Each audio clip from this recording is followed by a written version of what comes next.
On the morning of 7th of February 1967, when the temperature was already higher than normal, the wind was getting up stronger by the hour, I could just see from our property Blackwood at Ouse up towards Strickland to where my father, Reg, was driving a mob of sheep to Bronte. There was much smoke as the fire crossed the Strickland road behind them, and apparently the school bus was turned back. From Blackwood we could also see the fire at Bothwell and smoke from the Gretna fire. The mother's family, the Masons, Rays and Yates, who were living at the Channel area, and as there were very scant reports coming out of that area, thank goodness for Radio 7HT. As my mother had taken my sister Anthea back to boarding school, where incidentally the girls were told to put their suitcases on their bed, don't unpack it, but be ready to evacuate at short notice. That evening, Mum said, I'm going down to find out how the family have fared. I said, there are roadblocks and you can't get through. Mum just said, watch me. She returned early next morning and said that her sister Roma and Vern Ray had lost everything, homestead, farm buildings, machinery, vehicles and livestock on their farm at Woodbridge and at Middleton, and that they'd lost their house, general store, apple packing shed and farm buildings, and the other sister, Rennie and Bill Yates, had also lost their general store and belongings at Gordon. My cousin Chris's coin collection ended up in a molten mess. As these assets burnt, Roma and the others who were taking refuge at the waters of Middleton, and the flames were driving them out onto the jetty, where they had to be taken off on the other end by boat because the wooden jetty itself had caught alight. Reg's parents, my grandparents' place at Troona, was also lost. Incidentally, a Channel 6 TV crew, film crew, who were passing at that particular moment, have footage showing my auntie holding a baby boy, that's cousin David, as he was rescued from the top floor of the two-storey house as the fire had entered the lower floor. One of our family's first priorities was the welfare of the surviving milking cows from the Rays farm at Woodbridge. So we carted hay down and cattle back to Roy Goulet's, one of Vern's returned servicemen's friends, dairy farm at Ouse. And Graham came with them and stayed for the next 6 months. After 2 days and nights completing this transfer of hay and cattle, Reg received a phone call from the police commissioner, who had overall control under the powers of the state emergency, saying that he had heard what we had done for the family and will Reg now help coordinate fodder relief for the whole of the burnt out farming area in southern Tasmania. Reg was more than happy to volunteer.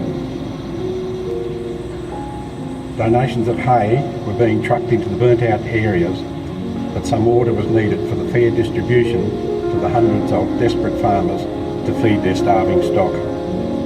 At this time, the burnt out area actually supplied more than 50% of Hobart's milk supply.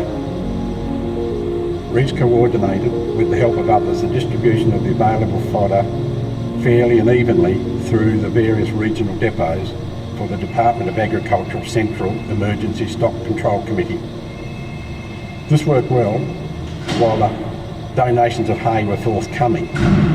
More than 200,000 bales of hay had been donated free to fire victims by farmers who were not burnt out, but the supply of hay from the north, northeast and northwest had begun to dwindle to a trickle around the 4th of April.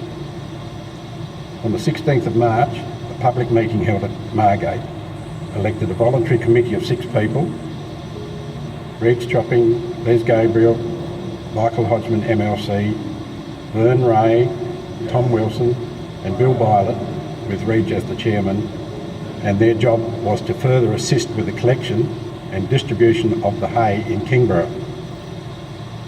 At this time they anticipated the undoubted need for further assistance would still be required for the fire victim farmers.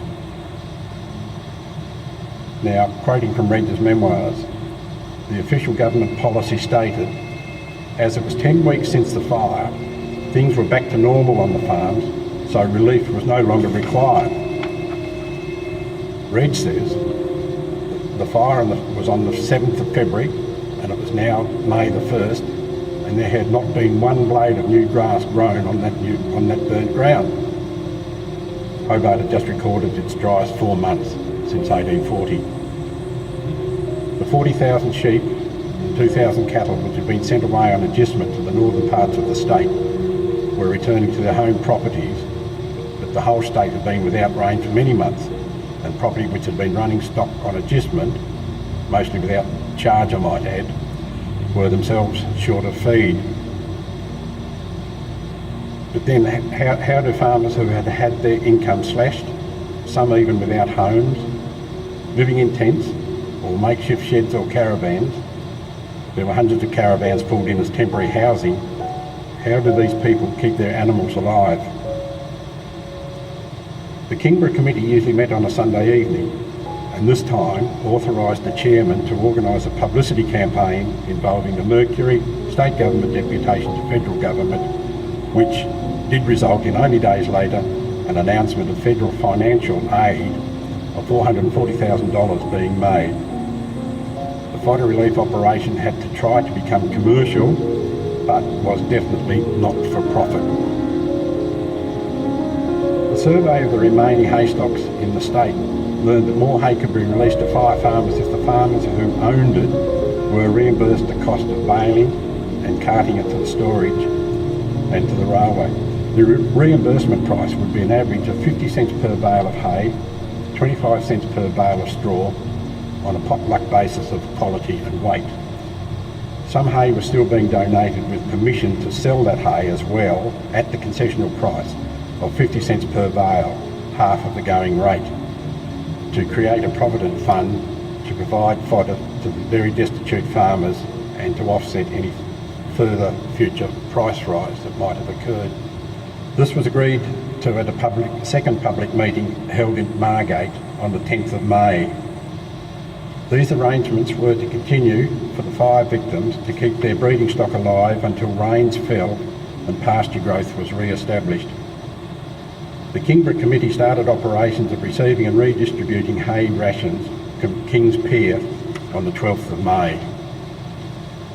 This committee in a few days' time then took on the responsibility of running the reinstated central fodder relief operations from their King's Pier depot as well for the whole of the southern Tasmanian burnt out areas. To the best of the Kingborough Fodder Relief Committee's knowledge, the whole scheme operated at nearly 100% satisfaction, and no cattle owned by fire victims are known to have died as a result of starvation in the drought-stricken 8 months which followed the disaster on February the 7th. This was while in the grip of a statewide drought which lasted until next September. Reg continues, quoting from the final report of the Kingborough Emergency Livestock and Fodder Committee. The success of the whole operation was due to the generosity of the actual fodder, the time and labour of people in the northwest, north and northeast of Tasmania, including the Tasmanian Farmers Federation, Tasmanian Stock Owners and Orchardists Association members and other community organisations.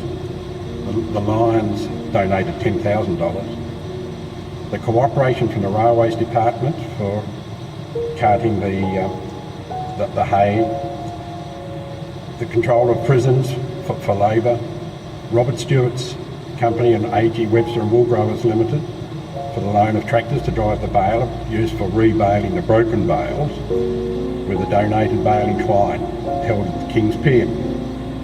That office was manned by volunteers Errol Jenkins, Athel Bryant and Keith Peacock, and Treasurer Kevin Morey from the Agricultural Bank. The Fodder Committee ceased operations on September the 20th, 7 months after the devastating fires, and after distributing another 100,500 bales of hay and straw, 166 bags of oats and barley grain and 110 bags of cow meal. The Fodder Relief Committee, while travelling and holding their statewide meetings canvassing for hay supplies, held their own committee meetings as they travelled in Reg's car, thereby christening the Chev Bel Air the Flying Boardroom.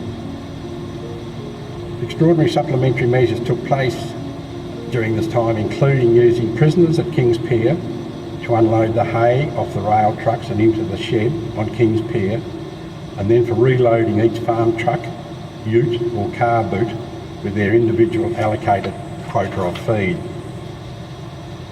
On many Saturdays on Queen's Domain there was set up a transfer base for the people of Hobart to bring in their lawn clippings for collection by stock owners to take out to their animals. Even waste second grade apples were used. However, a problem did occur when the truckloads of apples or brewer's grain started to ferment out in the paddocks. Reg recalls that many thousands of wooden split posts that were also consigned to the Relief Committee for distribution from mainly the West Tamar, Mole Creek, Caveside and Upper Derwent Valley areas.